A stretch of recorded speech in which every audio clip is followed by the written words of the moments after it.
What if even the ignorant can lead a happy life? That is hardly possible. If it were so, ignorance would have no importance, instead of being the only true unhappiness. St. Augustine. Aurelius Augustinus, more commonly known as St. Augustine, was born November 13, 354 CE in Thagaste, which is nowadays Algeria. He was born into a philosophically diverse home, with his father Patricius being a pagan and his mother Monica a Christian. He, however, primarily practiced paganism. He acquired his education in Thagaste, Madras, and in his late teens he went to Carthage.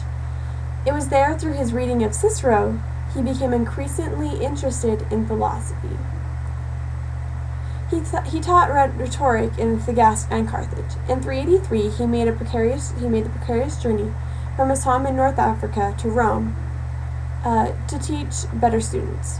He unfortunately discovered that although the students were more academically superior, they lacked a high moral code by leaving before paying their fees. He then moved on to teaching in Milan. During this time, he separated from his long-time 13-year companion, who was the mother of his son, Adeodatus. It was thought to have occurred because his mother tried to arrange a marriage with him with a woman who was supposed to secure his salvation. This was really difficult for him because he was still deeply attached to this woman. In all of his volumes of works, he does not actually mention her name. This was believed because of his true devotion to her.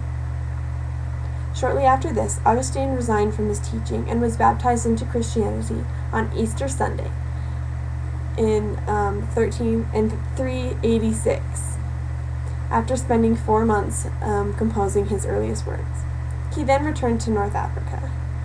The rest of his life, Augustine was immersed in the affairs and controversies of the Church. In 391, he reluctantly was ordained a priest, which is a common practice in northern Africa. But in 395, he was made bishop of the congregation of Hippo of Vergius. He died in Hippo in 430. St. Augustine wrote his own biography called Confessions. This was known as one of being the first autobiographies ever written. However, his entails more of a spiritual biography than life events. It accounted for the first 32 years of his life. There were 13 volumes that eventually answered all the questions that he had asked himself over the course of his life. Augustine struggled throughout his life to fight evil. He believed that God was a supreme being that when everybody is connected to and relies upon him. He believed our goal is to return back to God who created us out of nothing. We act only out of free will and not be forced into anything. Evil comes into this world when we reject all that is good, or which is God. It is here one finds an essential distinction Augustine makes between knowing about something and understanding it. One can know about oneself, but through understanding the mystery of oneself, there can come to an understanding of the mystery of God.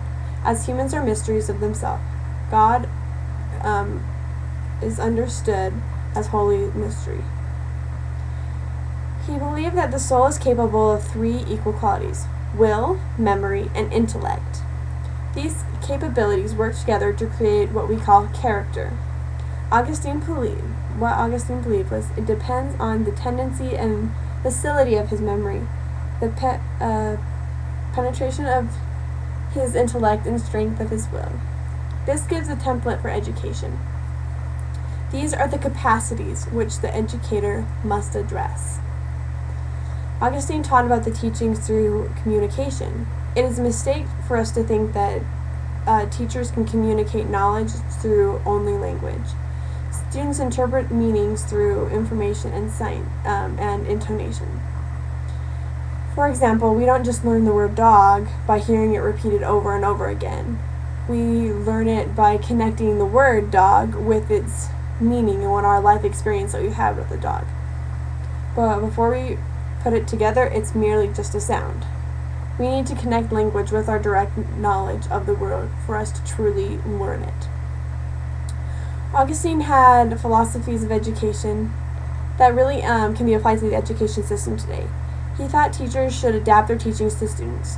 He distinguished the students into three kinds: those well-educated in liberal arts, those who had studied with inferior teachers of rhetoric and thought that they understood things they really didn't understand, and those who were uneducated. The teacher needs to begin with students by questioning them about what they already know, but then move on quickly to the material that they haven't mastered yet. Students are used to being taught on the surface, so it is very important for a teacher to clarify what words are and for students to understand those learned words. Teachers need to avoid being overly critical about the minor details in order for students to be to learn fully. Uneducated students are often very difficult to teach. Augustine encouraged students to be simple, patient, clear, and direct. Repetition is usually required to help the student, but could potentially induce boredom in the teacher. But the student will learn so much more, and it will be very beneficial. All of the kinds of teachings are need to be done in what Augustine called the restrained style. This style mandates that teachers do not overload students with too much at once. Teachers need to stay on one topic at a time for students to figure out what he or she can't understand, solve problems and challenges, and anticipate questions that one might have. Teachers should also speak in what Augustine calls the mixed style. This includes using elaborate yet well-balanced phrases and rhymes for the purpose of delighting students and attracting them to the beauty of the material. Teachers should also use the grand style. What makes this style grand is that it comes from within, like within the heart. Expresses passions and emotions, and which move the students to obey God and fully enjoy and love God. To teach is an act of love in Augustine's eyes. Indeed, he invites teachers to imitate the good, bear with the evil, and love all. This love was required, for he knew the hardships of study and active resistance of the young to learning. You must converse with the students and with each other. Ask them questions about understanding and motives in learning. It is important to represent the teacher within, which is Christ.